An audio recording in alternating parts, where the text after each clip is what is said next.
eu estava aqui ainda sobre o impacto das imagens da Cinemateca e sua crise. Não tem como a gente não pensar na Cinemateca e lamentar que a gente esteja mais uma vez fazendo uma Semana ABC virtual, e espero que logo a gente possa voltar para a Cinemateca. Então, eu queria dizer bom dia a todos que nos assistem, todas e todos. Agradeço a diretoria da ABC pelo convite para representar essa mesa com os representantes do Comitê de Tecnologia da Imago. Cumprimento a Aleksej e Berkovic, da Associação Russa de Cinematografia, a Juan Fernandez, da Associação Espanhola de Cinematografia, e a Philippe Ros, da Associação Francesa de Cinematografia. Agradeço desde já a eles por terem aberto espaço em suas agendas para compartilhar conosco suas experiências à frente do Comitê de Tecnologia da Imago. Todos eles são profissionais de grande experiência, ligados à cinematografia e com diferentes especializações nesse campo. Isso vocês poderão constatar na leitura das suas mini-biografias expostas na apresentação dessa mesa. Aproveito também para ressaltar que a ABC vê essa oportunidade como um prosseguimento do processo de aproximação com a Imago. Inicialmente, começamos como membros associados, para em seguida, na gestão da diretoria passada, passamos a membros plenos, efetivos, e mais recentemente, o estreitamento desses laços com a Imago tornou possível a eleição do nosso colega da diretoria, Mustafa Barra, para seu conselho deliberativo. Estreitando laços com a Imago, estreitamos nossos laços com aqueles vinculados à cinematografia internacional.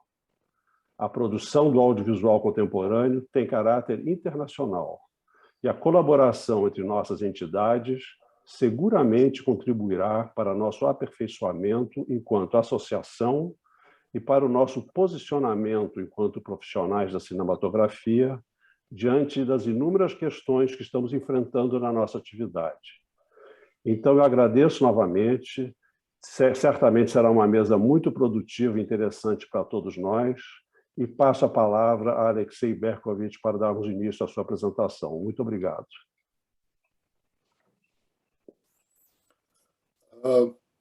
Dear colleagues, dear friends, first of all, I would love to say that all cinematographers around the world and at least all members of Imago was heavily shocked by the tragedy happens in Sao Paulo, and the loss of archives. It's really something what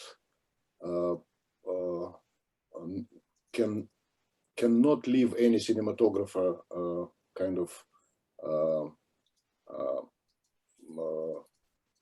unemotional, because basically a tremendous volume of efforts and hearts and souls invested in the part of the history of the heritage, not only of Brazilian culture, but of the world heritage. It's a big drama, and from our side, we're ready to do whatever is possible to support our colleagues in Brazil, and we hope that solution will be found. And once more, whatever we can do to support all of the Brazilian cinematographers, we're ready to do.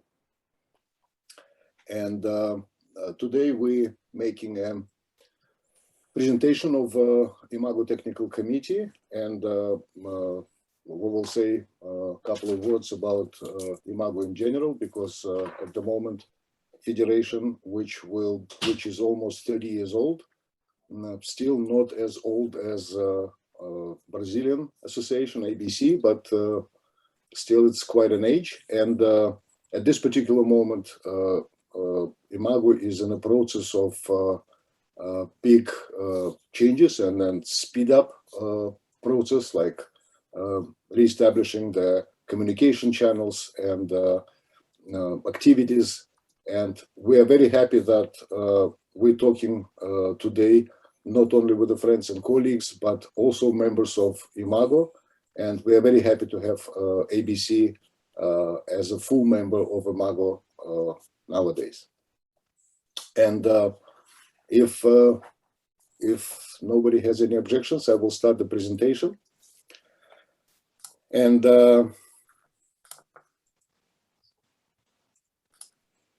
so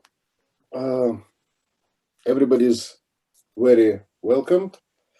And this is the event, which is not happening for the first time. And we know that there was already presentation of Education Committee, and we're doing today the presentation of Technical Committee. And first of all, I would love to say that in the February of 2021, the strategic decision was made to set up the management of Imago Technical Committee as a team of 4 co-chairs. And this is me. This is fantastic cinematographer from Colombia, Alfonso Parra. Unfortunately, Alfonso is not with us today because he is busy. He's in the middle of production in Colombia. Philippe Ros, a good friend, fantastic cinematographer, great experience and great knowledge in big range of technical subjects. And Philippe is a fantastic DIT expert. We're still not sure if David Stamp will be able to join us. He is cinematographer from United States, and he is a chairman of the Camera Council of Technical Committee of ASC. And also today with us will be Juan Fernandez, cinematographer from Spain, very knowledgeable, very experienced, and he will take part of his presentation. Sorry, Aleksej, you forgot. I wanted to add something on the co-chairs. One of the reasons when I've been asked to be president and I refused, saying that we need more co-chairs, is that, of course, we need availabilities. A lot of us are working. And also we wanted to preserve all the different cultures and identities of all cinematographers all around the world. I think we're practicing in different ways. And also, for example, there's people specialize in feature film, some in commercial, some in documentary, and we wanted to preserve this with this co-chairing. And we hope that we will have soon Asian cinematographers and African cinematographers. Many thanks. Yes, Philip is absolutely right. It's my bad. I forgot to mention that. But basically, we have a couple of slides later on, and we were explaining that.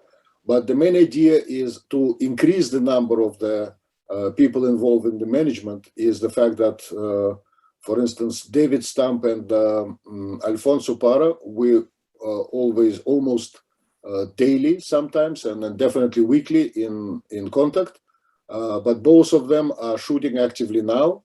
And so we spoke with David Stamp day before yesterday, and he finished the big project. And now he's switching to the post-production mode, and which he will do till the end of the year. So when any of us switching to the active mode during shooting or preps or post-production, of course, we do not want the process to be stopped.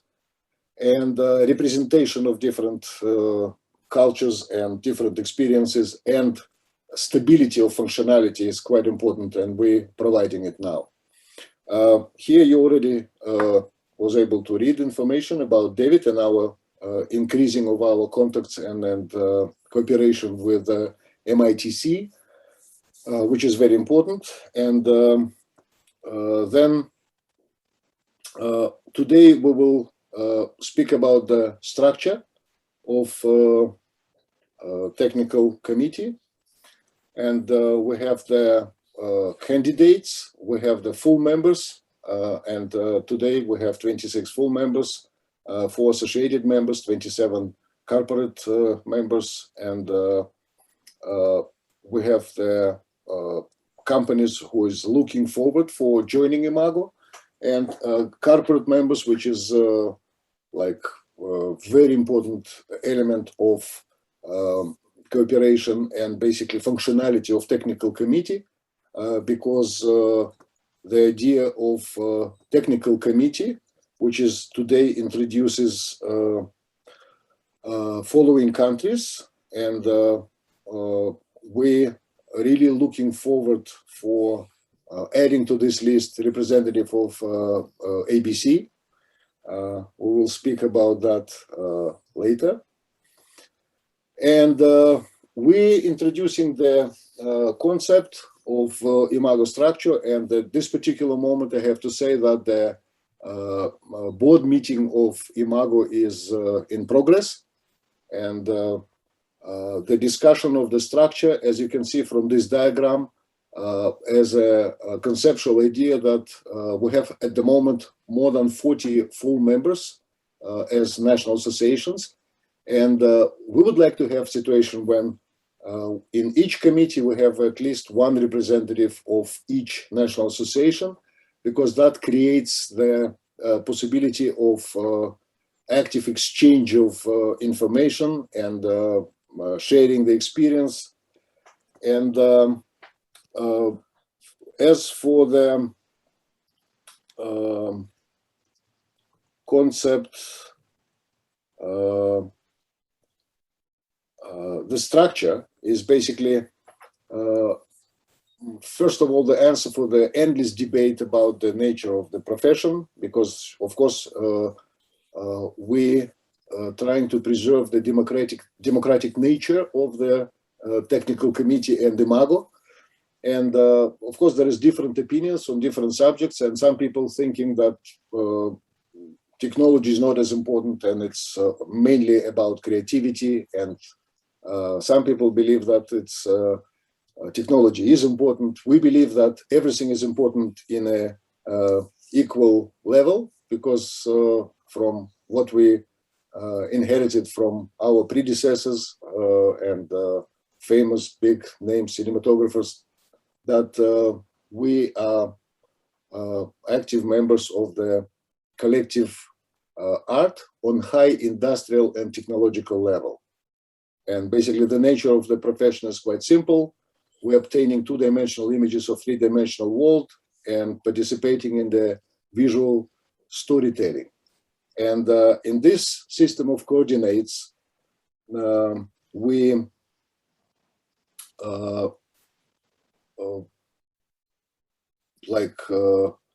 believe that the knowledge and the control over the tools available for the daily operation of cinematographers is a irrevocable part of the profession, and basically the big element of the future of our profession. And for this, as I mentioned before, the communication and the cooperation with the corporate members, with manufacturers of equipment is very, very important. The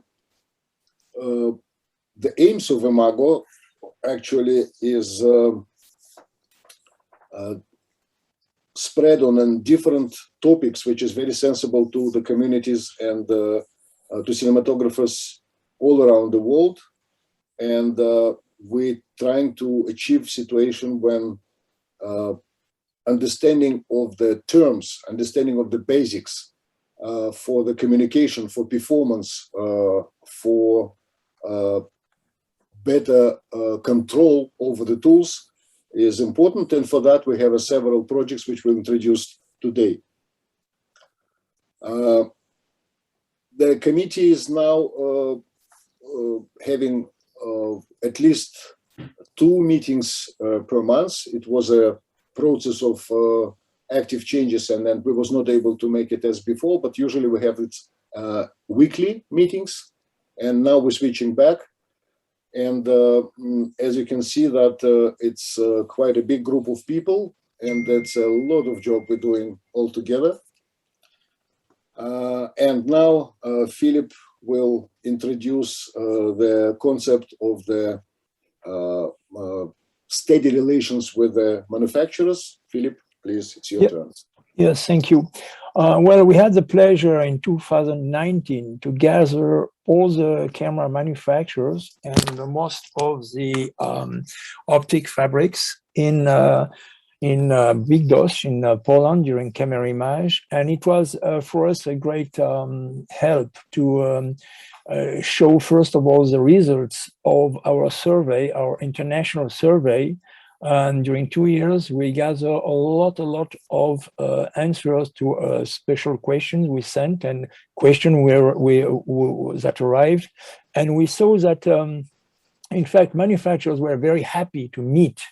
And it was certainly one of the beginning of, let's say, all these meetings we had with manufacturers, because we had the feelings that not only we need their expertise, but they need also not only our database, but also our inputs. And it was clearly a great point also to gather many cinematographers. For example, if I'm correct, Aleksej, you start to join us after this survey.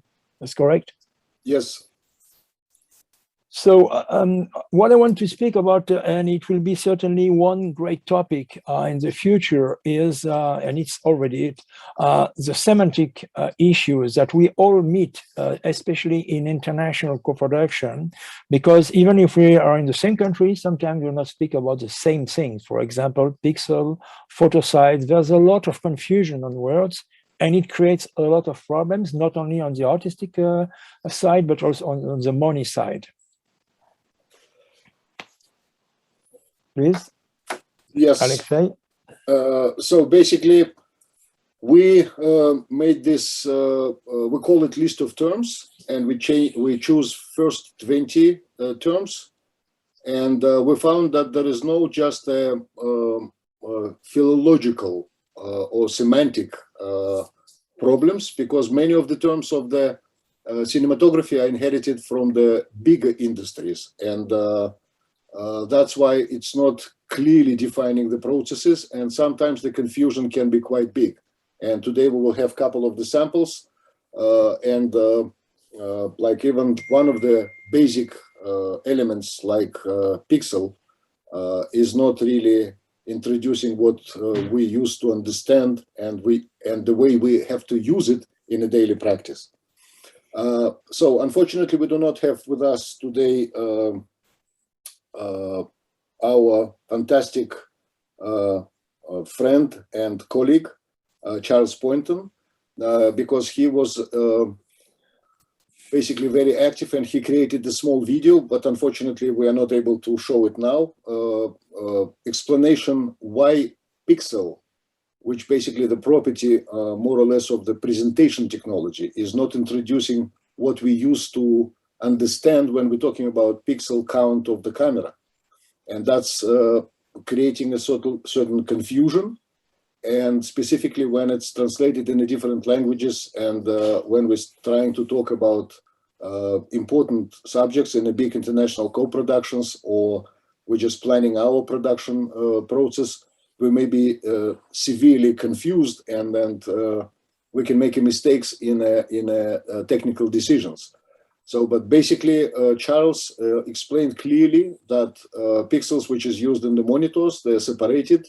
It's a special interpretation, and then each color assigned photo site is basically has its own size, volume, position. And when in the sensor, there is no definition like that. And when we're talking about this, it's much more important to use the term like photo site or sensor, because basically pixel does not introduce in reality what we're expecting to understand and to have from it in the reality in a practice. On the sensor size, the photo site is it's a photosensitive areas on an image sensor, and the number of photo size on a camera image sensor does not necessarily correspond with the maximum number of the pixels of the camera, and will produce its image files. It's important that while digital cameras produces files containing pixels, the sensitive areas on the sensor are called photo sites, not pixels. And all of that is included in the project, which is in an active phase now. We call it glossary, and it will be published. It will be carefully translated in all languages of the Imago National Association members, including, of course, Portuguese. And this is the active process. We are very excited to be involved in it. And basically, another project which is also extremely excited, and Daniele Seriguzano, engineer, image engineer from the Film Light company. He is a member of the German office, and I'm quite sure that all of you knew the Film Light company. They are very active members of the corporate members of Imago Technical Committee. During our discussions, we got an idea from Daniele Seriguzano to create a diagram which was called the photon path, which basically introduces the travel of the light reflected from the object on the set in front of the camera, and going through the whole process of like going through the lens, reaching the sensor, creating the image and analog signal, then processing of the signal to the analog digital conversion, and then choosing the type of the format, and then like raw or compressed signal, and all of the range up to the level when it's getting to the screen as still element of light, and then being reflected from the screen, landing on the eye of the let's say audience, the audience, yes. And this diagram was kind of a guideline. It helped us a lot to establish the multiple levels of dependence on the various processes during the obtaining the images, and then processing those in production, post-production period, and preparing it for the presentation or exhibition. We're calling it in a different way.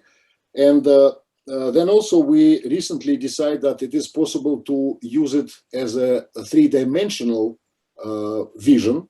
Sorry, Aleksej, sorry to interrupt you, but you forgot to mention that all this diagram has been approved by several manufacturers, and we're in the position to wait for, we had already Sony, Arri, and Red as approved with several more marks, and we're waiting for the acceptance of Canon and Panasonic. So it will be a way also to gather all manufacturers on the same language. Sorry to interrupt you. Yes, and basically that was an idea from the very beginning, that this process has to be the collaboration between cinematographers, equipment manufacturers, specialists from the image processing side, and merging all those opinions will create a clear path to the future of our equipment and for better control over it. And when we made this application and thinking about the further use of this diagram, which is still in the process, and we decided that it's possible to make it as a multi-layer three-dimensional structure, when a creative process will be applied on top of it, and then we can establish the sensitive points where, for instance, cinematographer has to make a decision regarding the chosen format, regarding the chosen tool, regarding the color space, and keeping in mind all the post-production tasks and demands. And then this multi-layer shape, we decide to establish as an app. With two versions. Don't forget, there will be two versions, one simplified and one purely detailed. Yes, even this version now on each segment, if you're using the original, because this is just like a screenshot. Now, for instance, if you want to go to the signal preparation or the raw processing or the color space or pre-grading or grading, when you're pressing on it, you can enlarge it. And then basically we found in the web one of the apps which introduces the kind of space, and when you can go deeper and every object which you would like to know more about. Wait a second, let me try to catch it. Yeah, for instance, you want to go closer, and you're finding an object and you get all information about it. And this becoming a fantastic tool, which will be kind of a modern restoration of the tradition of the, let's say, professional pocket-sized manuals, like American Cinematographer Manual, which is available for cinematographers, for gaffers, for all different applications. And it will be also a very important tool for education process. And for instance, to get some vital information even on the set, having a mobile phone and having this app will be absolutely easy. Also, we will have a link with the Imago webpage, special part, let's say, where cinematographer will be able to ask question or request a support for the particular subject, which may be not only important for the decision of cinematographer, but for convincing other members of the process easily and being motivated and supported informationally from the Imago side. Aleksej, can I add that the Education Committee is working with us on this project, and it's called Council Projects because obviously it's not only on the technical side that this is work. It's also with people like Phil Corday with the co-chair, with the chair of the Education Committee that we are working on on this project. Yes, and Phil Corday was, as far as I know, was holding his presentation for ABC yesterday.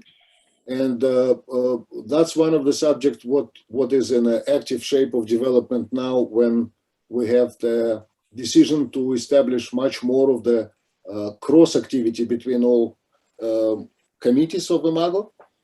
And it's very important because basically the committee structure is the solution to get possibility for the members to dive deeper into the particular subjects and to be prepared for the meaningful and efficient conversation with the manufacturers.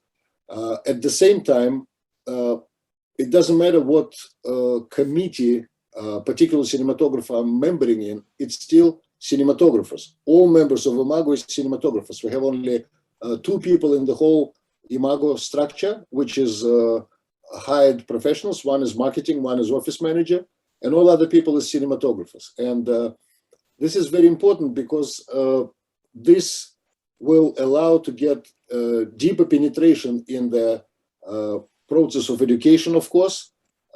It's a lot of meaning for the authorship, let's say. And this particular moment, we have the situation in Austria when the Austrian government is getting ready to sign the new, let's say, legal document, which will minimize remuneration of the job of the cinematographer and basically may damage badly the professional image, let's say, of cinematographers in Austria and then probably in Europe. And of course, many of the technical terms and then the vision helps us to establish better motivation, which is seems to work now because we got the recent news and the situation is not dramatic, and it will be developed with a close contact with cinematographers basically from all over the world. And also important that we just jump over the slides. We have the system of councils, and one of the first councils we would like to introduce is the Camera Council, and David Stamp is active member of the Camera Council, and he is one of the experts who is not just expert in metadata, but he is one of the people who developing metadata elements and standards. And we all believe that in many terms, metadata will be one of the most important terms in the nearest future. And basically, this is also a process in active phase of development. And now I would love to say that, of course, metadata, as you can see here on the picture, is not only the property of the camera or the post-production process. It starts actually with the modern software from the process of writing the script, and then it goes through the whole process of production, be that on camera, on lenses. And now it's an active phase of implementation of metadata even in lighting equipment, because all of that providing better conditions and better control for the cinematographer over the acquired images. Sorry, you forgot. Can you go back to the former? Thank you. Yes, I want to talk about the FDL. This is a frame decision list, which is a metadata group, which has been created by the ASC. And in this group, we're working on the idea to preserve the choice of framing. And I have to say that metadata first will become more and more popular, even for small budgets. And the fact that there's not a lot of cinematographer involved in that kind of technical high-end committees for the ASC FDL is a problem, because people don't realize that if cinematographers are not in this group, a lot of decisions concerning artistic decision will be taken without the filmmakers and without the cinematographers. So that's a key point to preserve, is to understand that we need a lot of people to work in these boring committees, to say the truth, but very useful at the end to preserve the identity of the frame, the identity of what we want. Thank you very much. Yes, and metadata allows a lot of structural support for each part of the process. It's ease the acquired footage control. It's ease the process of editing, and especially when the post-production gets to the point of the CG and grading and conform and reconform and all of that becoming practically so much faster and easier than without the proper metadata approach. And that's why we're very happy that one of the important companies, a company called Pomfort, creators of the very well-known software, which is Silverstack, which allows proper management of the data flow and all the processes. It's also very, very important. And then we have an optical council, and I would love to introduce Juan Fernandez, who is the manager of the council, and he will tell us a little bit more about this subject. Thank you, Alex. Hello, everyone. Well, one of the goals on this council will be, number one, is to standardize the use and terms of words, because sometimes with time and depending on the use, some of these terms have had a little bit different meaning. So we think it's very important to for students, for education, for learning, and for technology to be talking in the same thing. So that will be number one. Then once we get to that, the other goal will be, for example, to start to creating some kind of standardization or workflows or good practices or recommendation in how to test this optical equipment. Because sometimes people, if you measure different in a different way an optic, well, obviously will have a different value. So if you want to compare, there's not a standardization. So we will love to have like a best practices or a recommendation process to do like resolution or testing things like flare, bouquet, the geometry of optics, stuff like that. And another goal will be to create, with this knowledge, to create a database for future or for research or for how to do it in, or to use it in a specific project, will be like a database for optics. That's a goal very far away, but that will be one.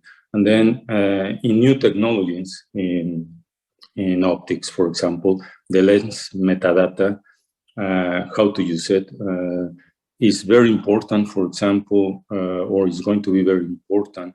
The use of metadata in things like special effects is going to be very, very useful.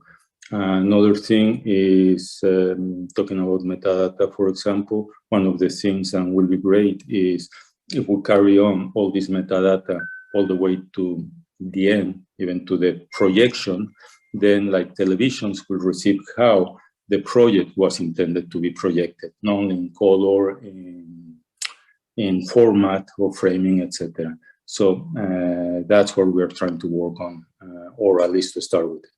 Thank you. Yes, there is also very important, if you're looking at this slide, one of the fantastic members of the Optical Council of Imago is legendary Joe Danton.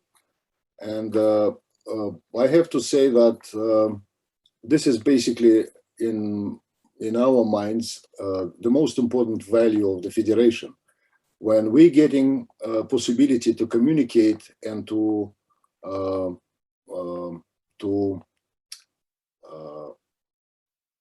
share the thoughts and let's say questions, and ask questions from people like Joe Danton, who is absolutely legendary person. He is one of the creators of the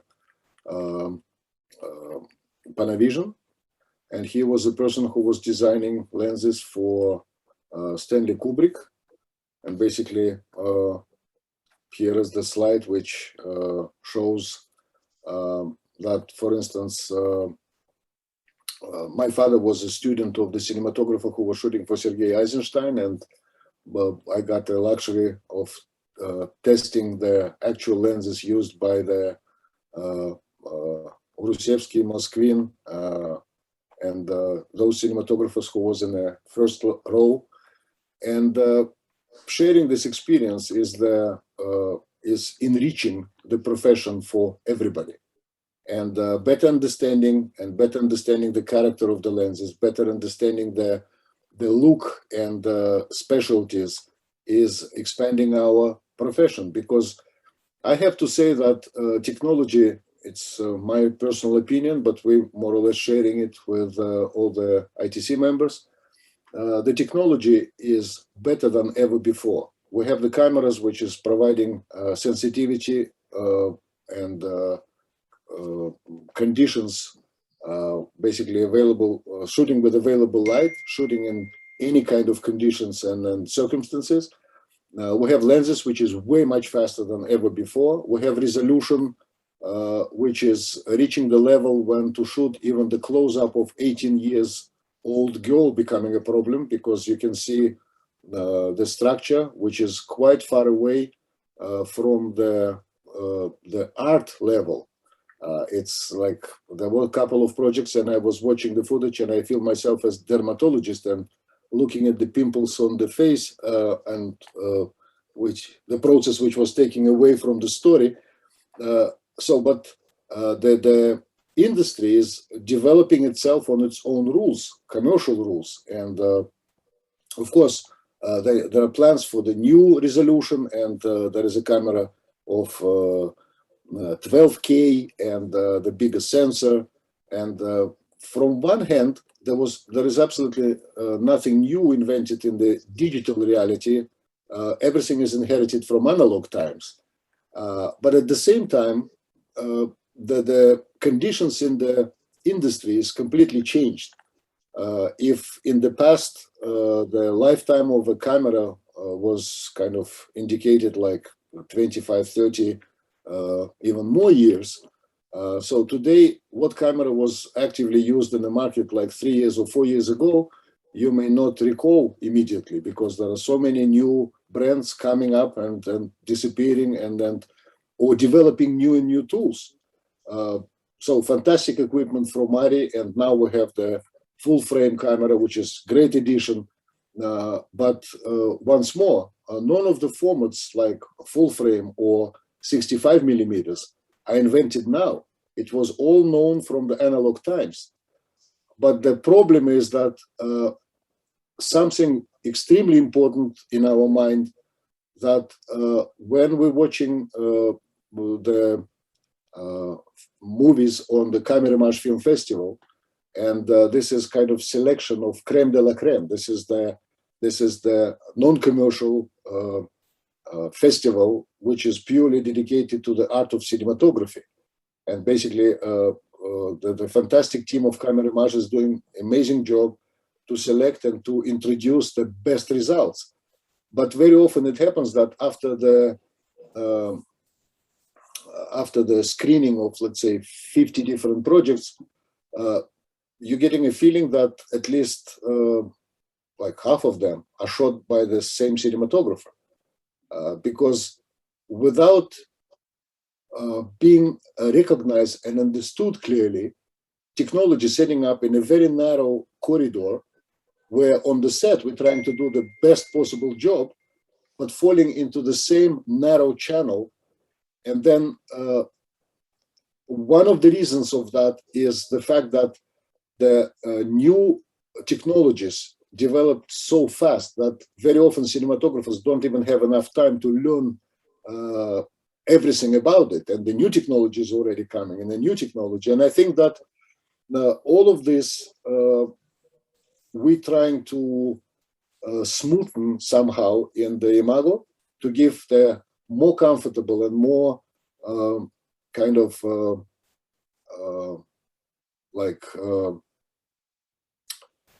access for the knowledge and understanding, where people may count and trust to the very detailed and very accurate camera tests, like one of those which was done by our colleague Alfonso Parra. And also, for instance, the lens tests, which was mentioned by Juan already. And Joe Danton has his vision and knowledge, and we tried to follow his advices, which again, not new, but it's successfully forgotten. And to understand the character of the lens, to understand the set of the additional optical instruments, or the impact of the lens character and behavior on the final result of visual storytelling of the footage which a cinematographer obtaining, will be dramatic. And making the test in the right way, getting easy access to those tests, making decision on the production formula and correspondence with deliverables, but at the same time being able to set up the style and the look which fits to the tasks of the projects, and then also corresponding with the creative vision and hopes of the cinematographer. So all of also, that. Sorry, also, if I might add, one of the great luxuries that we have right now, and I think it's probably one of the first time, is that we are joining the manufacturers, but not only like the factory, we are joining the person that is making something. In the case of the optics, we can share our needs, because sometimes as a manufacturer, you just want to make the best thing, but that doesn't necessarily means is what we want for to create art. Lenses in our case are like brushes for a painter. So they might be killing themselves going for resolution or things like that, and we might not want that in some cases. So this share of information is important for them and for us also to understand what they are going for, and maybe save some time for them or some testing of something that we are not looking for. So it's the great opportunity about the consoles to be sharing information from the end user, which is also the cinematographers, and for the manufacturers, but the engineering part of the manufacturing and the marketing, of course. Yes, Juan, it's also, there is a test you mentioned, and I mentioned it. Alfonso made a fantastic test for Sony FX9 camera. And the results of this test is available on Imago webpage. And this is a very good sample of the combination of the technical. Aleksej, sorry to interrupt you, but you missed something. First of all, Jordanton was not only making a lot of things on optics, but also on cameras. I personally did the Tour de France with camera designed by him with anamorphic lenses.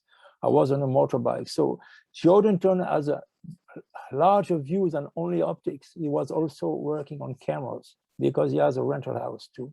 Can I introduce this slide, if you don't mind? I will try to finish this one first, and then you can get to the slide. And here I would say that the combination of the two approaches, like learning a lot of technical specialties of the camera and diving deep in the character of the sensor, in the color geometry, in all the settings opportunities, but at the same time introducing tests on the different looks, on the different characters, and finding the way how to get this tool clearly understood, the way cinematographers in the past was choosing between, for instance, Kodak different types, or Fuji or Agfa, and there was no general meaning which raw stock is better. It's all different. Same with the cameras and same with the sensors.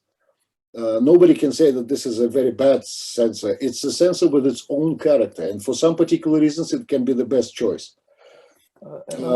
Sorry, I was supposed to introduce this slide, and I want to say something on Alfonso Parra. What is important in Alfonso Parra test is not only it's on camera, but also it's on creativity, because we don't see any interest for the moment to make tests on technology if it don't lead to creativity or control of our image. And what we do appreciate with people like Alfonso is that when he's working, he's giving a lot of appreciation on the technical side, but directly lead to a point of view on the artistry. And this is a key point that we really want to put emphasis on. We are not working on technology for technology. Thank you very much. Yes, and basically the point which is already mentioned, at the moment we start preparation for the testing of a new lens designed by Jordanton. And this is the very compact anamorphic lens. He designed it for Panavision. It's a very fast lens, extremely kind of small for this type of speed.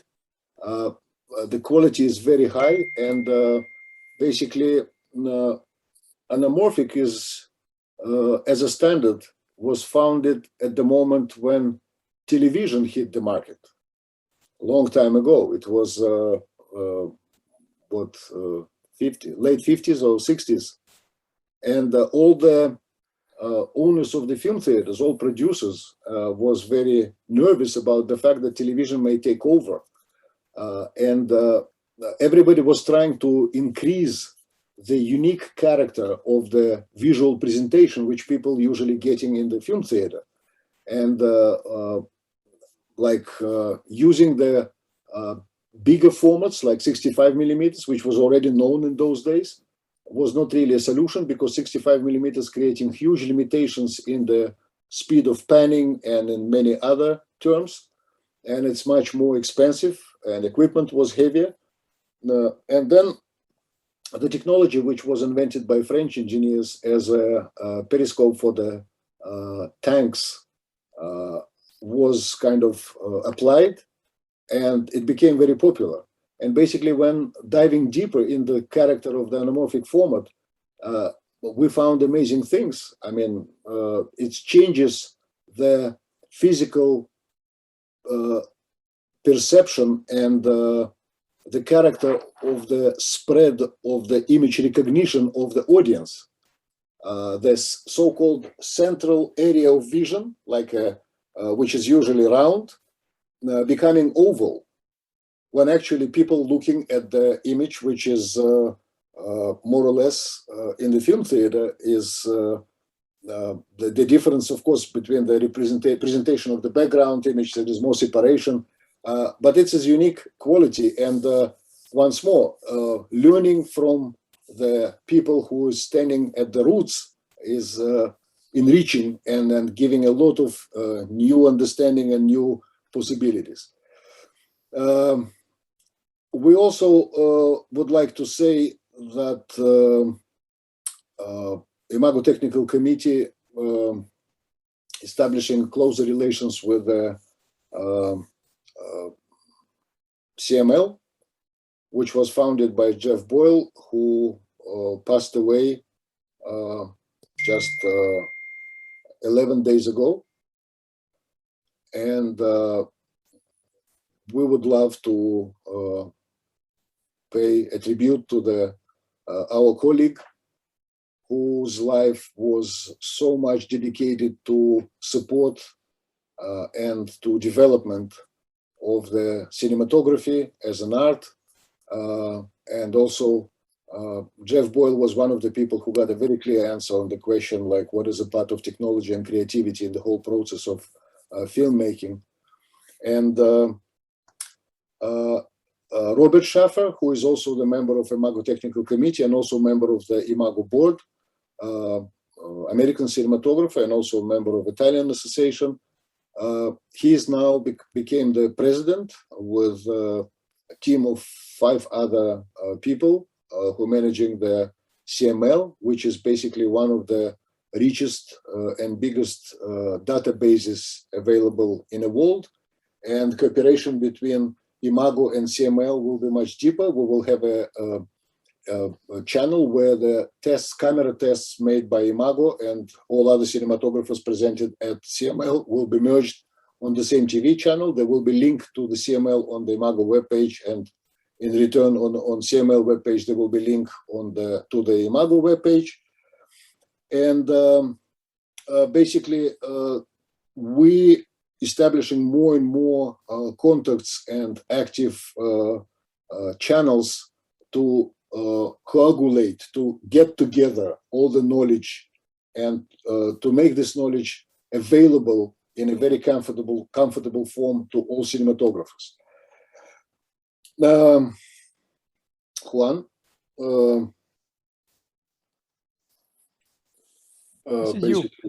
yeah, so sorry, my fault. Another member of technical committee, cinematographer John Rosenlund from Norway. He made a development of the new light source, when it's basically pretty much a known subject that among all the light sources, LEDs is one of the most tricky one, because non-linear spectrum of LED is not really complementary to the skin tones. And especially when the light sources has to imitate like natural fire or like the halogen lamps, let's say, with under voltage and then giving pretty rich warm tones, which immediately presenting the rich character of the actors' skin tones and faces. And John went deep and they found the possibility to make a combination of the different LEDs, which is getting pretty much close to the character of the halogen or let's say natural light, which is of course the main difference of those is the linear spectrum and much better presentation on the skin tones. And all the results and tests, of course, is also available, and we are ready to share those with anybody who is interested in. Okay, I'm taking this one. Yes. So you see Dirk Meyer. Dirk Meyer is a very famous colorist, and we are very proud at the ITC to have not only cinematographers, but colorists, first ACs and DITs. And he has been working a lot on the HDR, the high dynamic range, and he was part of a discussion on the use of the dynamic range. It's a key topic, but it sometimes leads some broadcasting companies to request the use for all the dynamic range and for no reason. So choosing a technology is fine. Being a slave of this technology is wrong. And we fight a lot about the use of new technology if there is no reason to use this technology in artistry mode or for economic reasons.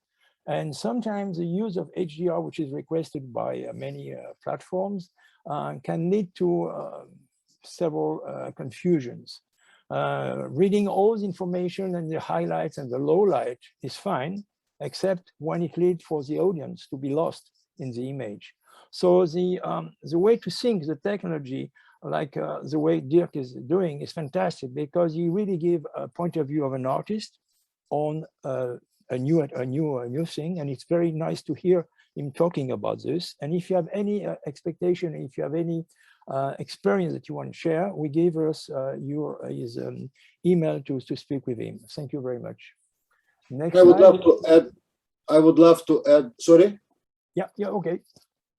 I would love to add a few words that Dirk is now representing also the CSI, which is a Colorist International Association, and he's deeply involved in the project which is called Filmlight Annual Color Awards. This is the first time Filmlight established such a action, and the final act of Filmlight Color Awards will take place in Camera Film Festival, and Dirk Meyer will be there, and there will be online version of the panel which we arrange with the nominated colorists and a group of cinematographers, which will be hosted by Dirk and other ITC members, and it will be quite exciting. I mean, you will be able to watch it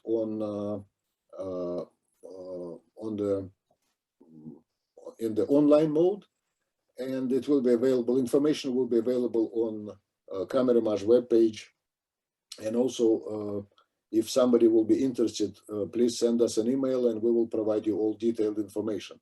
And this conversation will be also a very hot topic nowadays, because relations with between colorists and the cinematographers is a very sensitive topic, because of course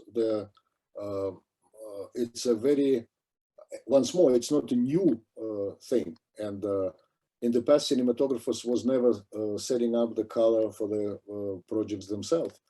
I mean, there was always in the lab, there were specialists, but the volume of opportunities in rearranging the image today with the digital format is incredible, and very often the knowledge and experience of using those tools among the colorists is way much higher than cinematographers may introduce. But at the same time, the nature and the priority of cinematographers' vision and correspondence with the concept and ideas of director and requests and all the endless discussions and attempts to and efforts taken for achieving the look and the specialty of the visual storytelling, it is getting more and more important in a cooperation with a colorist. And once more, Dirk will present that, and you can join if you would like to have. He's a fantastic person and a very valuable member of ITC. Next slide is about Stefan Grandinetti and his work on the HDR and HFR.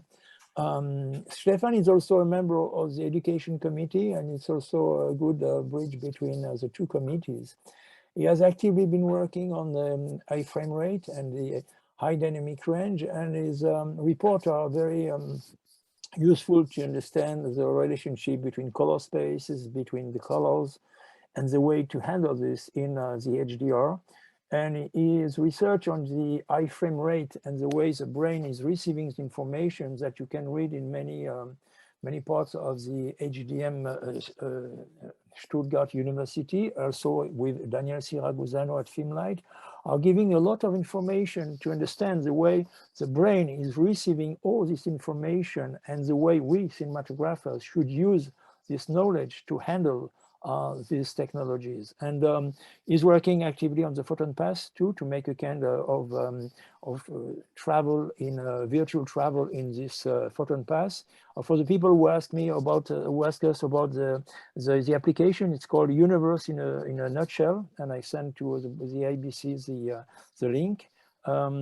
Well, Stefan is actually working a lot on the way to, with the Education Committee, to give the best approach on sharing knowledge. And we hope to deliver soon with the Education Committee a mutual, let's say, report on what we are doing together. Thank you very much. May I add something that maybe people might not know? Sorry to interrupt, but for example, one of the key points of the high frame rate is also a way to increase spatial resolution. Yeah. So it's something that we cannot be using that much. So it's not only about having a sensor with a lot of resolution. We can increase the resolution using the presentation of HFR. Thank you. Yes, we have a Klein as a member of the technical committee also, and he's also honored as a SMPTE guy, members of SMPTE. And Comer's input in the high frame rate technology is amazing. He has a pretty rich experience with the endless tests and several projects he made in this technology. And I personally was absolutely amazed that when I was talking and asking about specialty of this technology, let's say, I was thinking that it's not available actually, but I have to say that all DCP players allows to get the high frame rates up to 100 frames per second now natively. So tomorrow you can use any of those things. The only subject is we don't have any chance to start this subject in depth during this presentation, because it's really very interesting one. It's quite simple at the first look, but at the same time it has enormous volume of specialties, and without knowing those, it's better not to try to jump on it. And many famous cinematographers made this mistake, and that's why basically this format is not so popular nowadays. When in reality, if we're looking at the needs of cinematography, most probably, at least this is my personal feeling, that it offers much better solution for the subjects compared to increasing the sensor size and increasing the pixel count. The high frame rate may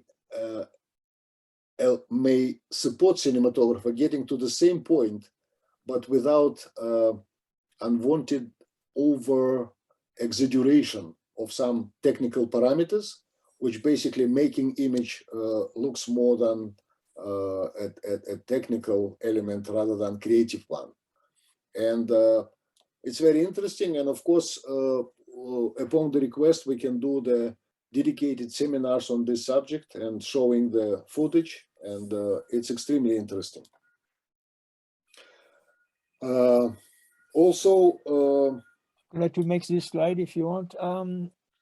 About the work of the council camera, Jordan Tony is really involved with this project for many years, and I've been working with him on the way to improve the quality of colors. And the idea is to show that manufacturers should think on another way of having colors on their sensors. And as you see, the idea is to add one photo sites with a yellow filter in order to give more range of colors for large screen theaters. And it's a work that has been made in a way by the new camera from Blackmagic with its 4 sensors, but it's not with a color sensor, it's with a black and white sensor. So in a way, we in this council try to establish the future of what we should have in a grading suite with all this information of colors.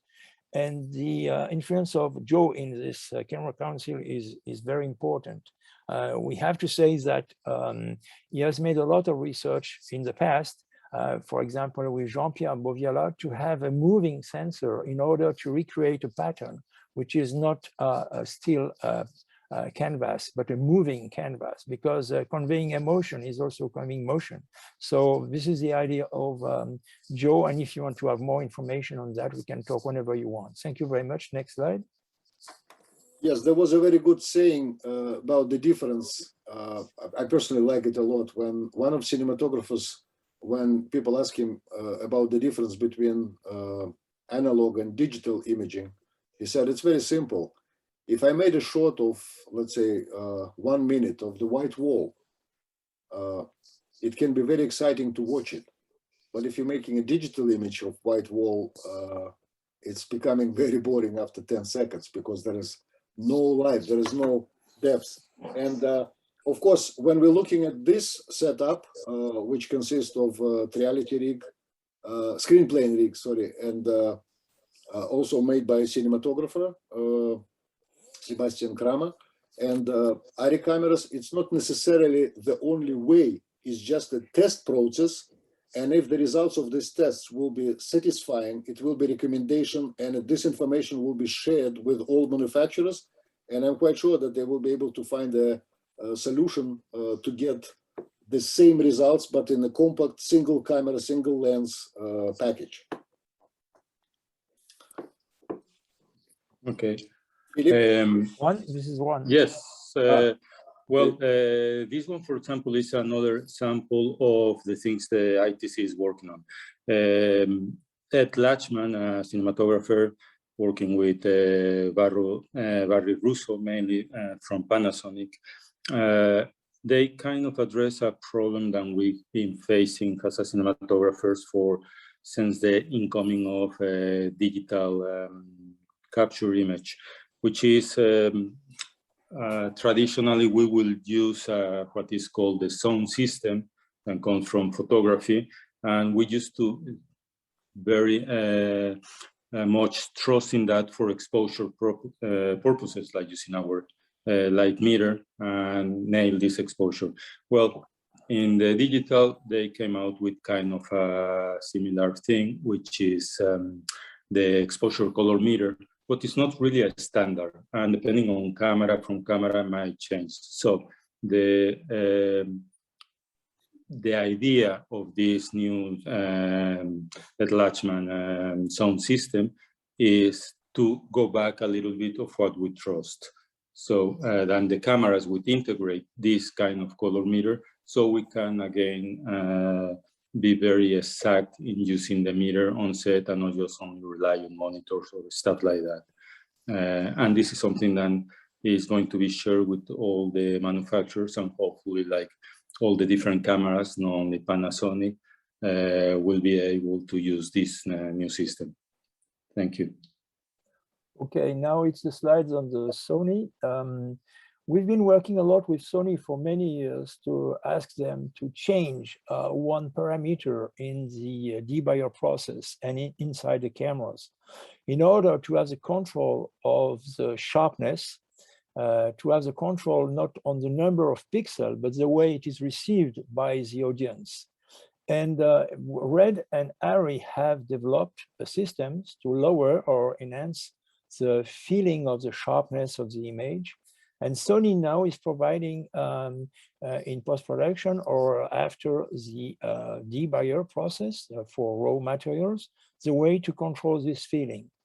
But it's a long, let's say it was a long story. It took almost 4 years to obtain these results. And we want to have this for all cameras, not only for raw materials, but also for internal codec recorded in the camera, in order to be sure that you're not spending too much time in post-production to lower, for example, the sharpness or the resolution on a woman's face or men's face, whatever, because sometimes the precision of the camera, the precision of the number of photosites and the recorded resolution give a feeling of over sharpness on the image. And this can be controlled directly in the camera or in the process of post-production in order to avoid long-term manipulations with fantastic tools, but which belongs for only for high-end production or for commercials. So having this way to control the image, deciding by our own what we want to go on, where we want to go in terms of sharpness, is a very important part for us in the control of the texture of the image. And this is a key point for us to be able to have the possibility to decide, and through metadata, on which type of image we want to arrive. So many cinematographers, for example, are using optical filters. But now with the process of virtual effects or VFX or LED walls, they cannot use this. So they need to have a kind of softness in the image, which can be provided by post-production if you have money. But if you don't have money, you can also lower the quality of sharpness or the specificity of sharpness through this control of this parameter of detail. In fact, this is the name, detail parameter. And it's a key point for the future of our industry, in a way. Thank you very much. Next slide.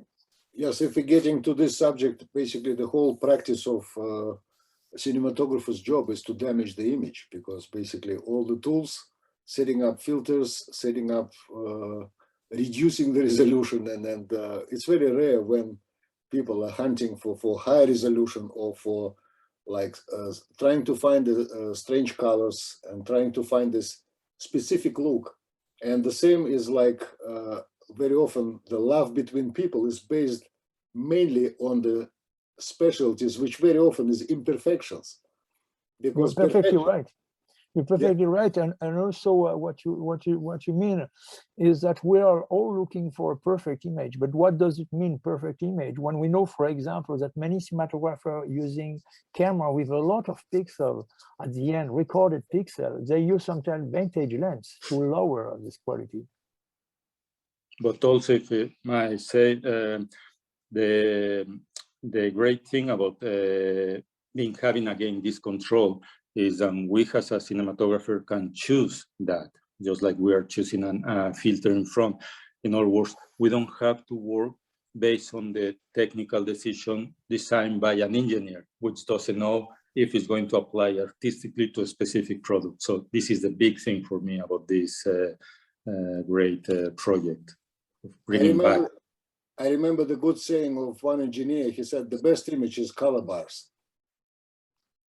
No geometrical distortion, no problem with the sharpness, no problem with resolution, no problem with anything else. The only thing that it's not really exciting to watch it.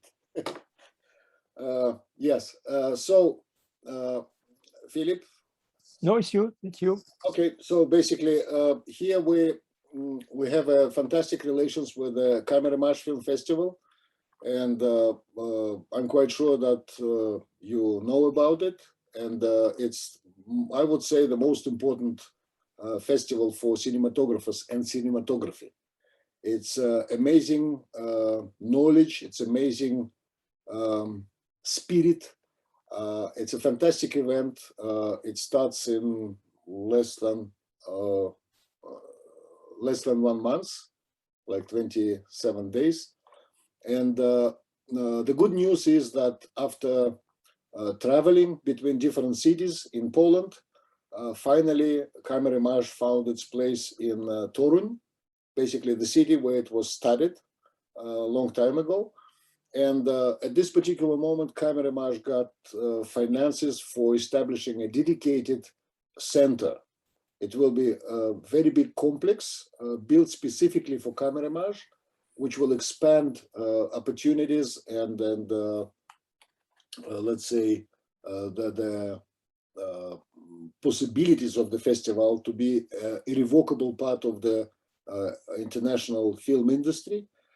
And the members of the board of Camera Image, they applied to Imago Technical Committee for the support in the selection of the technologies for projection and then design of the screening halls and several other subjects. And recently, the architectural design company there was a big tender, and the Austrian company won this tender. And now we have 1 year when camera image team will do their job, and we will support them in order to get a kind of perfect and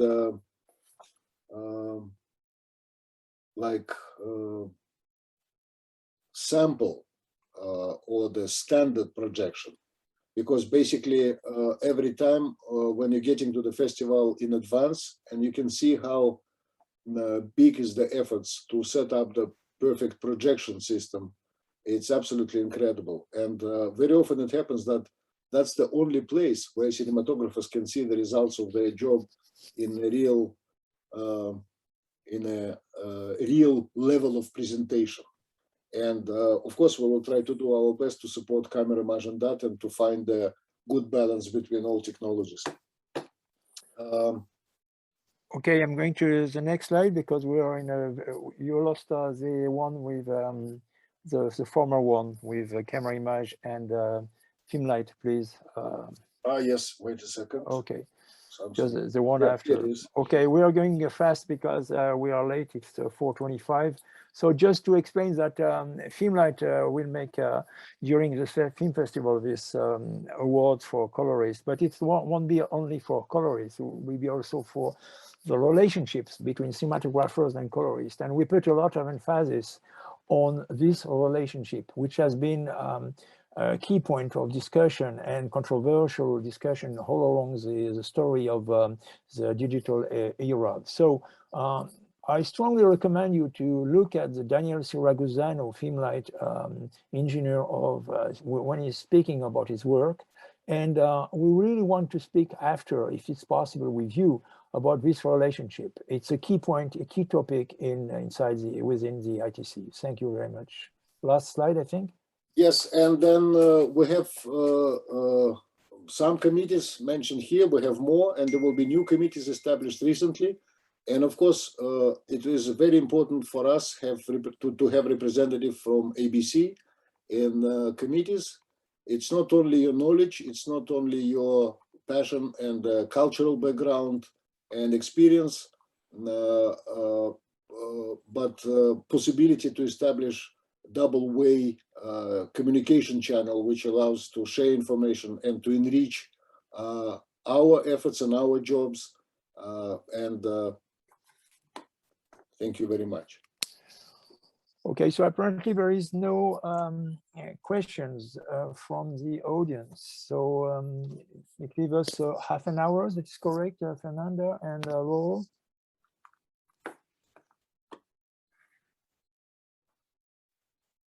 You're mute. Lauro, you're mute. Pronto, agora estou de volta, né? Estou de volta? Ok. Não, eu queria agradecer, acho que a apresentação foi muito interessante, muito abrangente. É impressionante o tamanho do trabalho que vocês estão desenvolvendo. Quer dizer, são muitas frentes ao mesmo tempo, o que para nós impressiona muito. Mas então eu dou parabéns a vocês. E eu queria talvez colocar uma ou duas perguntas para a gente continuar essa conversa tão interessante, que é, quer dizer, primeiro, quer dizer, há quanto tempo isso é o resultado de quanto tempo de trabalho, é isso que vocês apresentaram. E segunda pergunta, qual é o impacto direto, real, que tudo isso, digamos, já teve na nossa atividade pelo mundo afora? Essas seriam minhas duas perguntas para a gente continuar a nossa conversa. Quem se anima a me responder? Well, Aleksej, Juan. Aleksej, Juan. The work started many years ago, I guess, by Philippe and other colleagues. And Comer. Yeah, and Comer. And for example, I know that they have done a lot of work, try to get together to speak with manufacturers to try to join all this force was very, very difficult. So probably what was it, Philippe, more than 4 years already, but you've been working on that until we got them together like 2 years ago? Yeah, I think we started in 2000, let's say, in 2010, I entered in the Imago Technical Committee. Comer had already made a great job on the high frame rates and different frame rates, because he was able, or Comer found a way to convince the SMPTU to have different speed of 20, 24, 18 in order to see the silent movie at the right speed. It was fantastic, but he had no time, and it was not a lot of people in this committee. He has no time to really focus on other topics. So as soon as I become co-chair with first Mick van Rossum from Netherlands and Alex Linden from Sweden, we decided to try to put more emphasis on different fronts. And it took us a while just to organize a meeting with all manufacturers. I spent personally 3 months. And it was also the job of a lot of people inside within the ITC. And I think we are missing people for sure. That's why we're not only people from Brazil, but all the South America are more than welcome, because we don't need especially techie guys. We need people with experience and different experiences. Aleksej, you want to add something? Yes, I would say that, first of all, I'm, as a member of ITC, I'm one of the youngest one, because basically I joined shortly before the beginning of the pandemic. And I have to say that we're very grateful. Sorry to say that, of course, this is not really a reason to make any jokes about it, because so many people are dying, and it's a horrible situation with the virus and coronavirus and everything. And it's created a huge impact on our lives and industry. But I would say that at a certain point, at the beginning of this pandemic lockdown, we got a chance to spend more time in communication. And that was a very important moment, because we obtained the skills and we established a team of people. We have, it's a big fun. I love those meetings, and it's amazing synergy, because everybody learning a lot. Like if there is let's say 10 or 20 people, it's amazing effect when everybody learning, all 20 people, because of the difference of the points of view, the difference of approaches, difference of the background, difference of experience. It's absolutely amazing effect. And I would say that we was getting really ready for the change, because, as you know, Imago was established as European Federation of Cinematographers, and now finally it switches practically to the mode of international federation. And of course, we prepared everything to get the new members. We have the structure of councils in technical committee and now education committee, and I'm quite sure other committees will join. And what I believe that basically the fact that committee is having a chance to spend more attention and to dive deeper into the knowledge on particular subject, it's creating possibility to establish the meaningful conversation with manufacturers. Because you can imagine that if you're talking to the engineer who designed the camera, the knowledge about the camera, technical knowledge about this camera of engineer will be way much higher. When we're talking to people from like Daniele Saraguzano, or people from Blackmagic Design, for instance, or people from Sony, in a certain subject, when we start conversation, we feel that, now we reach the point where our knowledge is not good enough to continue. So then we have to do the homework. And then basically having other committees next to us, we have possibility to get their deeper knowledge from about the certain subject and merge all of that. And of course, it's extremely exciting process. And once more, we are really looking forward for having members of ABC joining this process, and it will be a fantastic enrichment for all of us. For sure, but to answer to the second part of the question of Lauro, we think that the future of the role of the cinematographer is not so easy. The problem that technology is leading and mathematics are leading in a way this world put us on the side. And the fact that a lot of people consider that the technology is something that will happen before. And of course, during the shooting, you don't care about technology. You're more focusing on the characters, on the light, and whatsoever. But the fact that the technology has such an impact on the way we're working, we think that if we are not in the place to control this technology, in a way, if we lead only to engineers this power, we will lead our power, not only the power for the power, but the power of controlling the image for the filmmaking. And this is a key point in our opinion, to be more intrusive in a way with manufacturers, and not only with manufacturers, but because we have to think about this triangle made by the platforms, the new platform like Netflix, Amazon, the technicians like us, and the manufacturers. If we don't establish a kind of balance between these three summits, it will be a mess for us, because we're going to lose nature, hate, vacuum. And in a way, the fact that many cinematographers withdraw from the technical part to create the tools, to be involved in the tools, to be called to speak about this, is a key problem for the future of our industry and our art. The problem in the practical sense is what happens is when we have the technology change so quickly, going to digital. Many people before in the analog time, probably we will have to recycle every 5 years or whatever our knowledge. When that came in, many people did the effort to recycle, and now we need to recycle probably twice a year. And what happened with that is that many of these big names that didn't want to recycle, or they were afraid, because also there was not really good understanding, or precisely there was not enough information to acquire. What happened is they start delegating to some other people. And suddenly we lose the power of control artistically, because we start delegating to people that before they used to be our under our command. So now we believe that by joining this technology or trying to inform better, we hope to get the people again more into, or at least have the information if they want to get into that same level before, like we were before.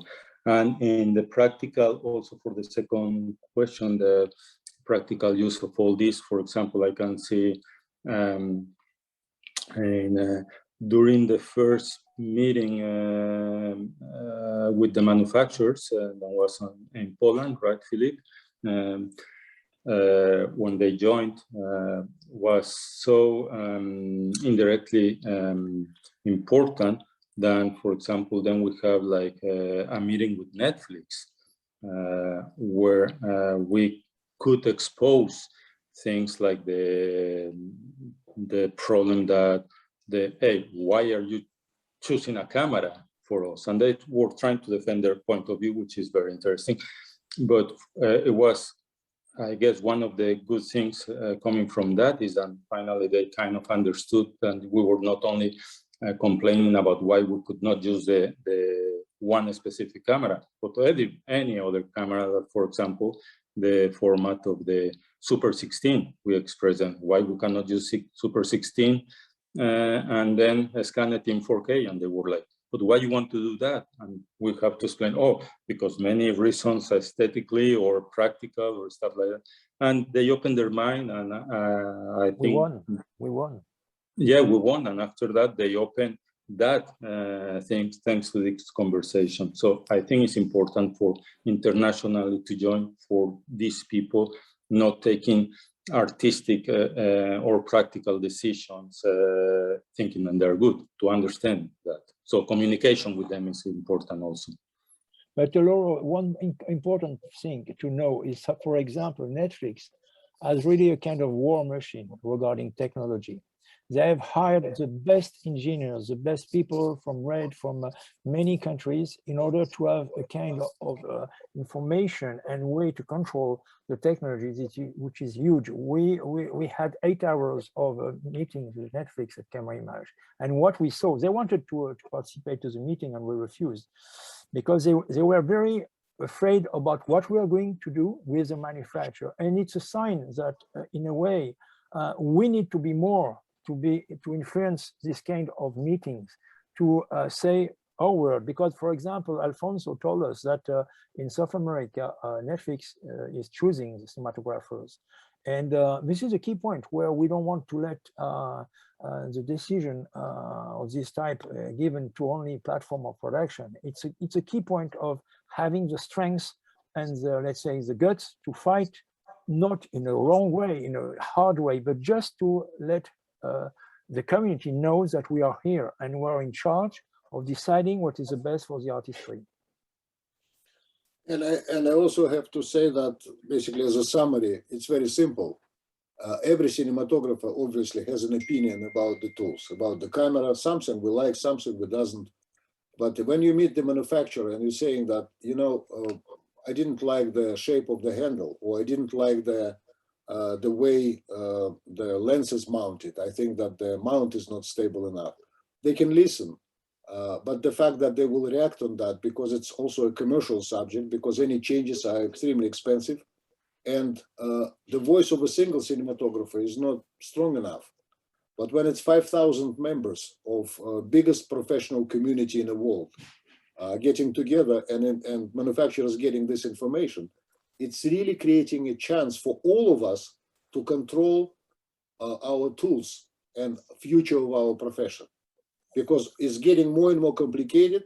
Everybody has to be ready to the fact that the budgets will be cut off, and it will be, you have to produce much more of the content at much higher quality, with much lower costs and much faster than ever before. And all those conditions basically sounded like something absolutely impossible. But in reality, it is possible. And if technology and basically this unity will give us a chance to tune the tools, to tune the process, it will make the big input into the industry, which is in a very poor shape at the moment. But also, we help each other, because manufacturers, of course, they want to do the best. Nobody wants to wake up and say, I'm going to do a bad work or a bad job or a bad design or whatever. They think what we think we want this. But sometimes, for example, I have conversations in something very simple with some manufacturers about the viewfinder of cameras, the importance. And they are focused on, oh no, but you have the resolution of this screen and the color, and it's like, me operating the ergonomics, I don't care about that. I just want it for good framing and pushing, and this is a weak design, etc. And there are sometimes they are surprised. They think we really want the screen as a viewfinder to exposure and to see detail, and the work, I find sometimes they are surprised. And I put this sample as a one, and there are many. So now having this communication from this high end and vice versa, I think enriches everyone, and also the end user. Of course, the craft of cinematography is going to be helpful. There is question apparently, Fernanda.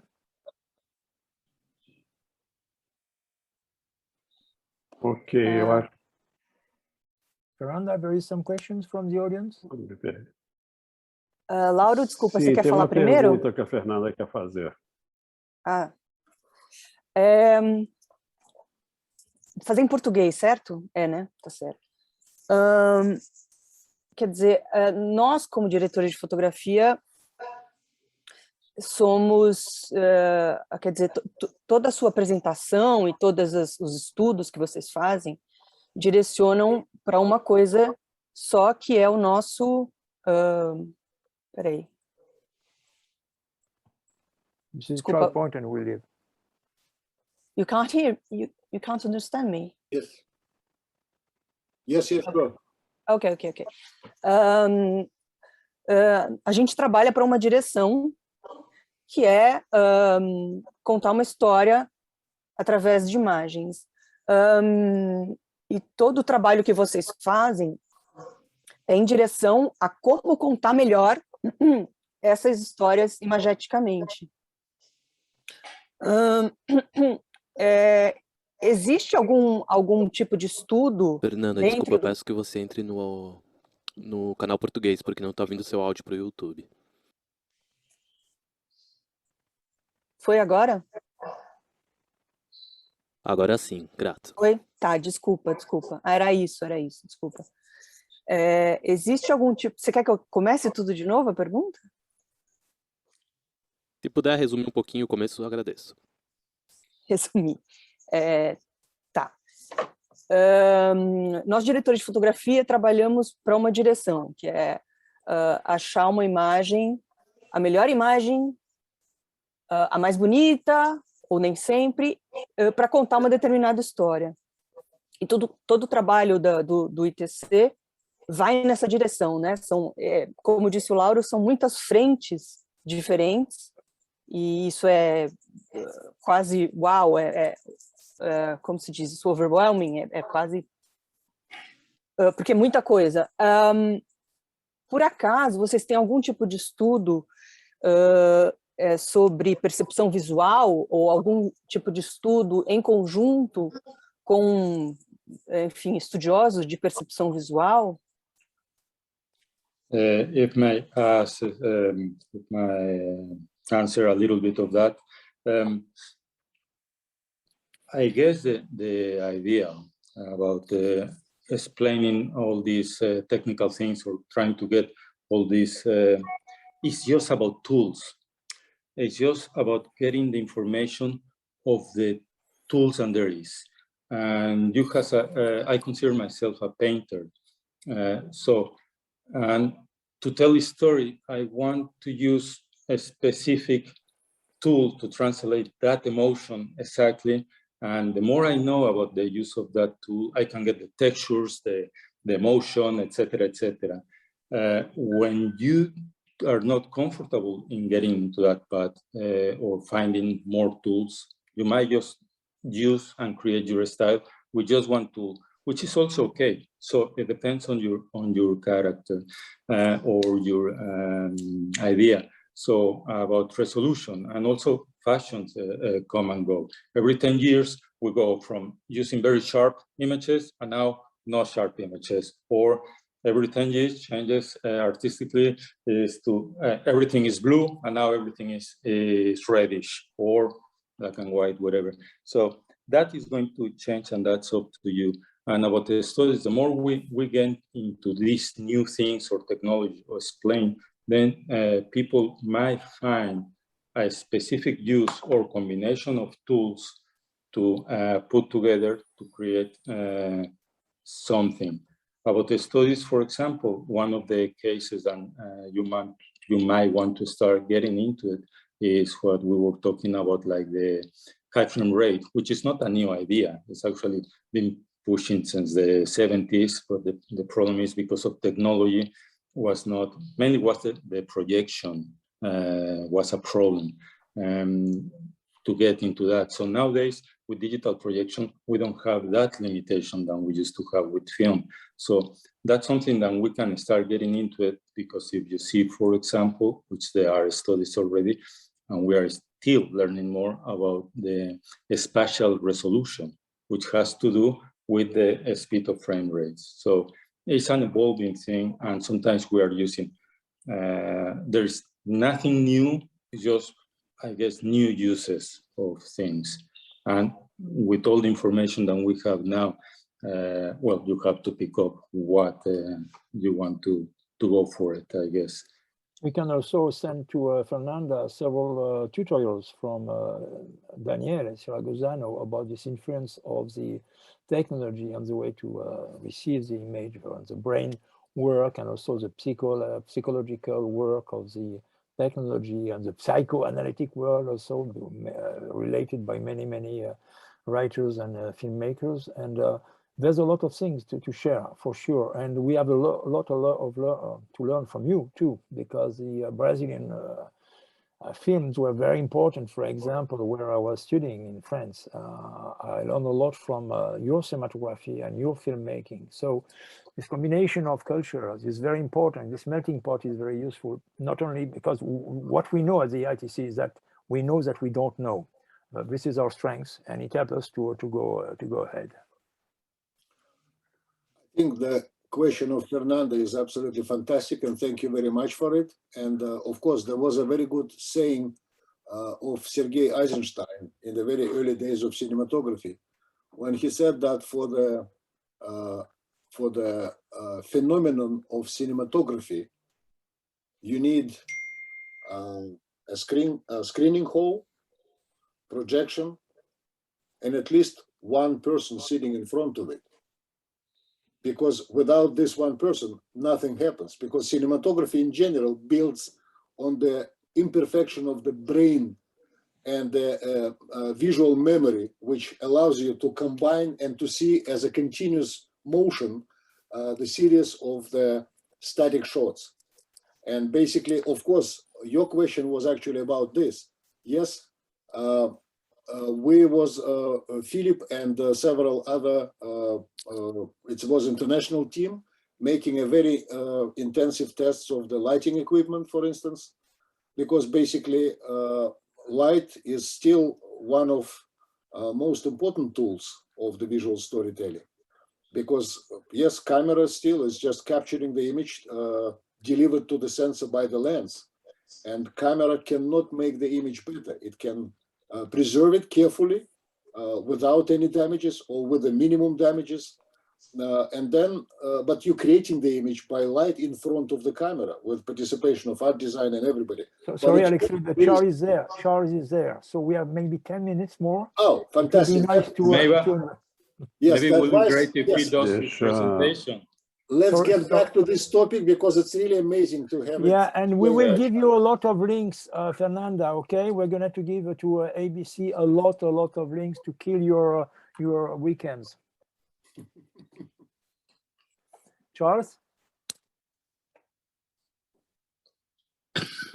Yes, happy to be here. Thank you for inviting me, and I do apologize for screwing up on time zone. It happens to me once every 4 or 5 years. So I'm joining late, and I haven't followed the conversation so far. I assumed that you heard the Imago efforts about terminology, which is really about concepts. And I've been happy to join that effort with my technical direction. So I'm happy to, if there's any questions about any of those deep concepts and how they relate to cinematography, I'd be happy to contribute. Charles, would it be possible for you to present the video and explanation of the pixel? That would be great, please. Yes. Let's link the video to Fernanda, and she could distribute it Tem que compartilhar a tela dele, né, gente? Ele tem que virar co-host, alguma coisa. Ele já é co-host? So he can share. I'm sorry, say again? You have to Não precisa ser co-host, ele pode compartilhar. Ah, ele pode compartilhar, ok. He can share, no problem. Yeah. I'm not sure that I can find it quickly enough. Let me take a very... Posso fazer uma pergunta enquanto ele procura? But I would be very, very happy to share the video with you. One small remark, Charles. On the bottom of the page, there is a questions and answers. Oh, and okay. Then sign. Could you please choose English there, and then you're going to be able to see the translation, because otherwise we can hear through your microphone the Portuguese version, and then it's creating a little bit of confusion. Oh, I see. I see. Under the Q&A, bottom right, under interpretation, yes, English. Okay, I've just done it. Yeah.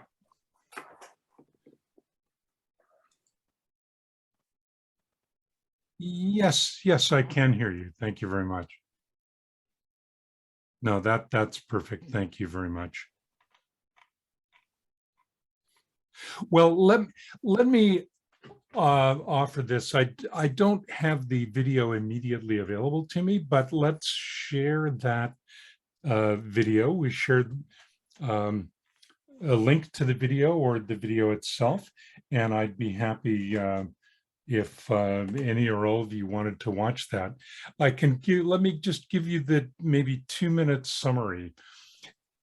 When we were working on the Imago glossary effort, I made a short presentation about the word pixel.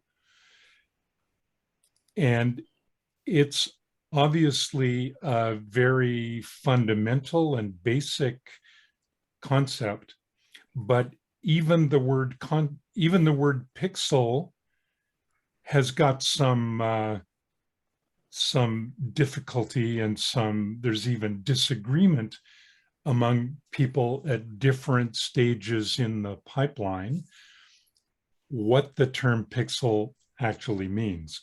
So pixel is picture element, and obviously in the digital world we must have the image carved into rows and columns, and each element is then a picture element. But confusion arises about whether that element contains just one color component or all three. And that makes a huge difference in the resolution or the sharpness of the picture. So if you say 4K, does that mean, oh, here's the pictures. So this is excellent. So if you say 4K, does that mean 4,000 individual color elements or 4,000 collections of elements? And that makes a huge difference, a factor of 4 in resolution. So we should agree upon a set of terms that aren't confusing, and that's the basis of the Imago effort. And my example is just maybe the most basic term, but there are 20 or 50 other terms that are also important. So I can point out to you that usually in digital cinema, when we say 4K for a camera, we're referring to 4,000 individual color elements, maybe 2,000 red and 2,000 green on one row, and then 2,000 green and 2,000 blue on the next. And that's a 4K camera. But when we say 4K projector, ordinarily we're referring to 4,000 combinations of all three components. So 4,000 red, 4,000 green, 4,000 blue. So even the term 4K is not clear immediately because camera people think of it in one sense and projector people think of it in another sense. So that I took as the motivation for the Imago glossary, even this most basic term of image making. And as I say, there are many others. So that effort continues within Imago, and you know, we encourage all of you to tune into that effort and maybe even participate in that effort. And you know, our goal and Philippe and Aleksej, they're kind of the leaders of this this effort, would hope to publish this and make this available when it's finished. So so there we have the basics, and you could watch the video version of it when we send you the video or send you the link.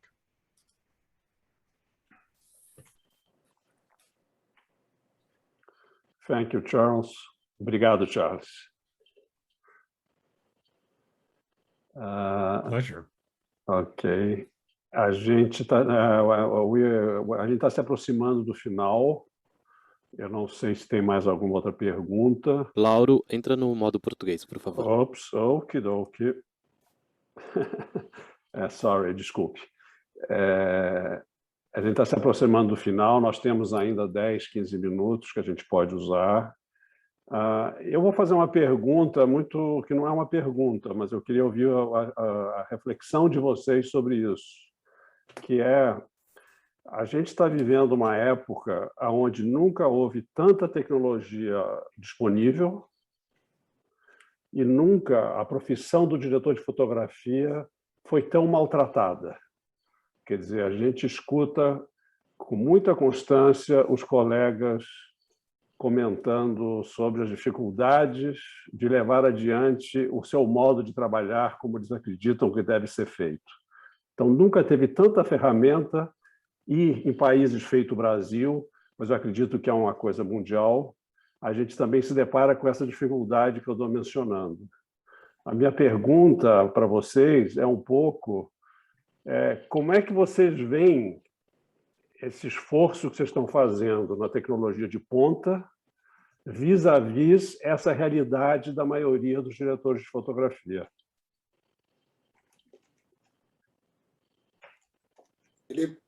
I can ask you on several points. First of all, it's impossible to be an expert on digitals nowadays alone. It's a bunch of people who are going to give an expertise. It's a bunch of people in a team. We will help to build a team. You can have a cinematographer without a lot of knowledge, but with a fantastic sense of artistry. But he will be helped by the IT or a colorist or a gaffer. So actually, it's a bunch of people who are able to solve issues. For me, it's impossible to follow all the, for example, all the information on new device, lighting device. It's impossible. I have no time to follow all of this. So I think in a team, we have, and I'm not speaking about only the team on the set. I'm thinking the workflow team. Even the productionist sometimes. But I mean the colorist, the post-production manager, the rental house are delivering a kind of horizontal access to knowledge and to the way to share this information. And for us to decide a certain point, like for the colorist to decide a certain point, what would be, for example, the best recording format? Do you think I'm able to know what is the best recording format if I had no time to test all the cameras? That's why the test made by Alfonso, the experience from the DITs, the first ACs, and the colorists are so important because it gives you a kind of overview of all the possibilities, and this is the only way to solve the issue. And I also have to say that, first of all, Lauro, this is actually a very important question, basically vital for all of us. Once more, one friend of mine said that nowadays cinematographer is the person who first found the button on the camera.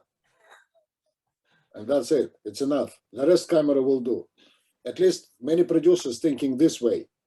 And basically, I would say that once more, if I will share the screen, I can show you the structure. We have the 8 councils in Imago Technical Committee. Unfortunately, I jumped over, I didn't even recognize.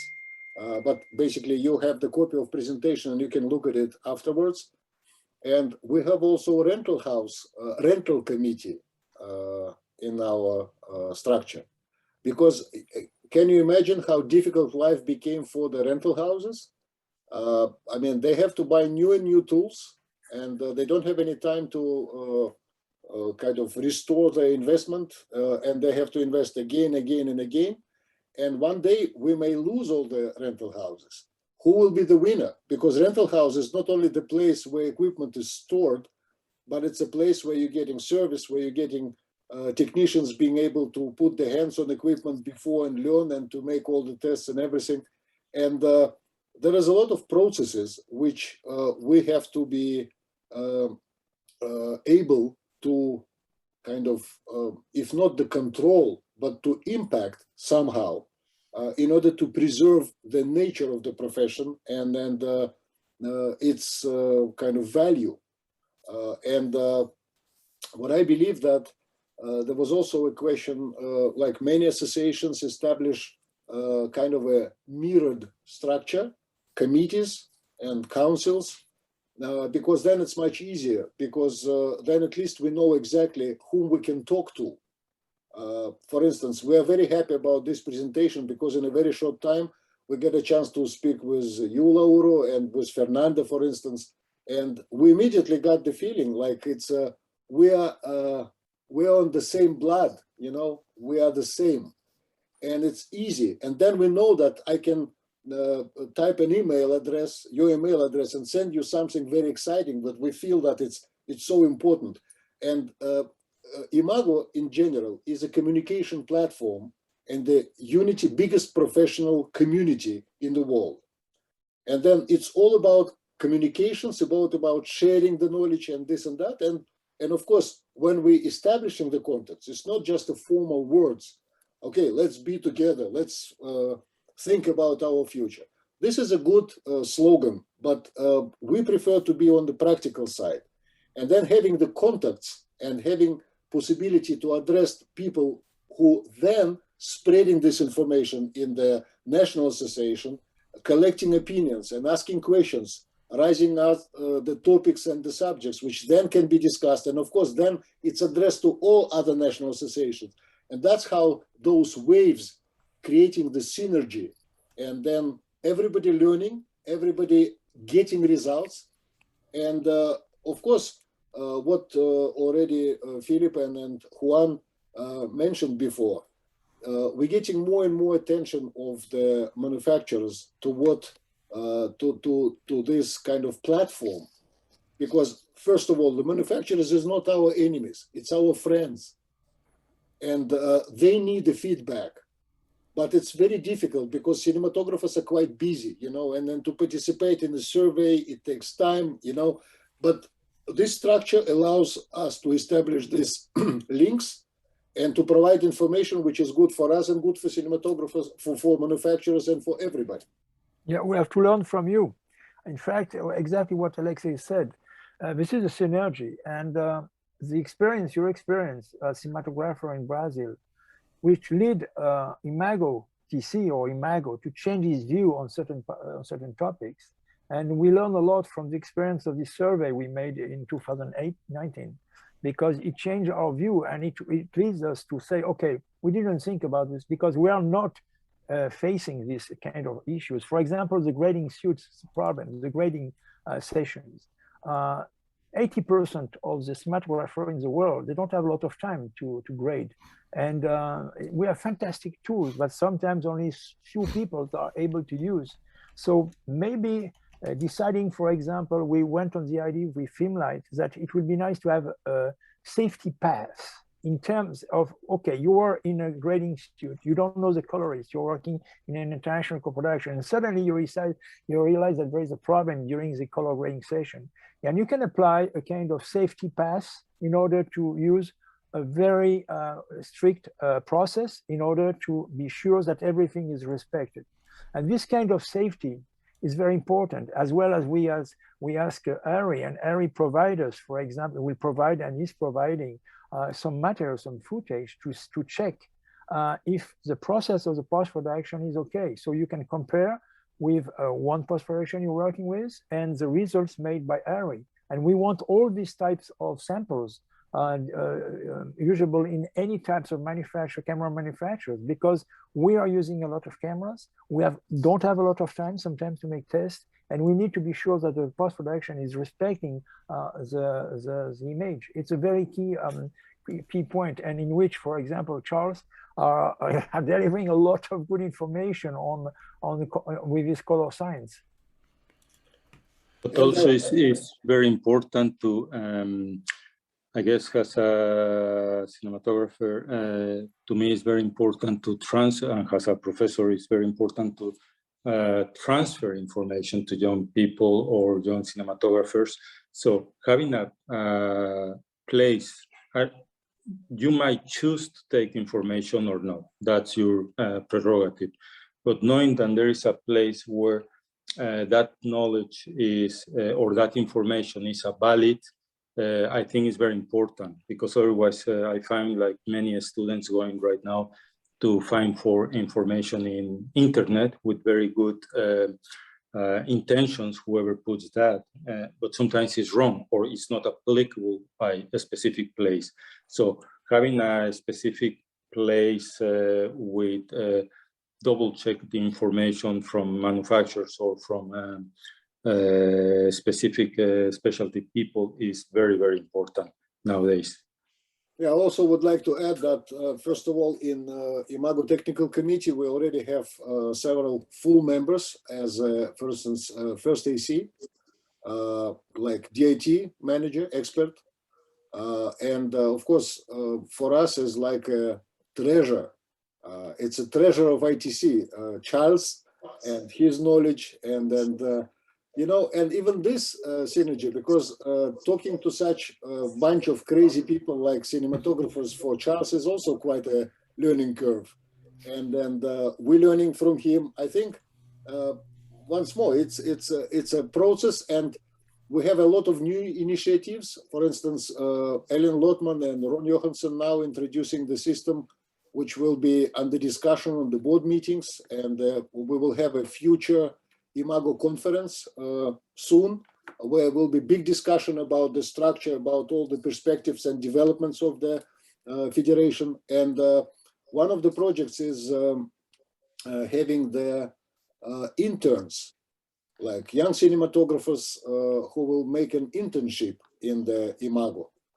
And one of the tasks, for instance, I really appreciate, and from the very beginning, I would love to thank Lauro for his help, because when I made the Google translation of the presentation, it does not really ring a bell. And one of the points for us is important, because sometimes it's just few words has to be changed to bring everything back in place. But all information and what we discussing, what, for instance, Charles explained us regarding the pixels and the differences between understanding of this point, and all the job we're doing on kind of tuning and finishing the terms and terminology of our profession. It has to be translated carefully. And of course, then representatives of the ABC, let's say, in our community, who can take care about this translation, will immediately increase this value of this communication channel big time. We also want to thank Mustafa, because the discussion we had with him regarding the way to improve the relationship between ITC and ABC is very important. And thanks for his help during the conversation we had. And once again, I just said to Fernandez that we're going to share all the links we have. Also, we transfer in order to have better resolution on the image that we're going to provide. So feel free to send, I can send my email to if you need more information. I will try to gather all the expectations that you have. Thank you. Yes, I also would like to thank Mustafa, because that was his idea. He introduced this event, which in my mind is absolutely fantastic. And it's his decision, his desire, and we are very happy that this happens. And we believe that as soon as Mustafa is actively presented in Imago, that he will be the person who can establish and expand the communication between ABC and the Imago. Bom, a gente está chegando ao final. Eu não sei se Juan quer dizer também uma palavra de despedida, e o Charles. E aí, com isso, a gente só tenho a agradecer, em nome da ABC, a presença de vocês. Eu acho que surgiu uma oportunidade de estreitar esse diálogo. As informações todas que vocês vão nos mandar serão compartilhadas com os sócios da ABC, e não vai ficar restrito à diretoria, isso vai se espalhar pela associação. Eu espero que esse tenha sido mais um passo para estarmos cada vez mais juntos todos. Então, eu passo a palavra ao Juan e ao Charles e já me despeço agradecendo a todos vocês. Yeah, from our side, I would love to express our great appreciation for everybody who was involved in preparation of this, and of course for translation and for organization. And it was a great pleasure, and you're a fantastic team. Thank you very much. Thank you very much for the way you welcome us. And thank you, Fernanda, Livia, Lauro. Thank you very much for your time, and thank you for the translation. We do appreciate the way it has been done. Fernanda, and also I have to say that you have a proposal from Diversity and Inclusion Committee of Imago to join them. Yes, that's right. We have already 8 women, and we hope that the next co-chairs will be females for sure. And it's up to you. Okay, great. Thank you. Thank you very much. Fernanda já é candidata. Fine, fantastic. Thank you. O Juan quer dizer alguma coisa? Just thanks to everyone for attending and for preparing all this meeting and letting us present our view of things and to share all this. Thank you. Thank you very much. It was great. Thank you. Bye-bye. Bye-bye. Thank you. Bye-bye. Muito obrigado, thank you. até logo, amigos. Obrigado. Até uma próxima, bem breve.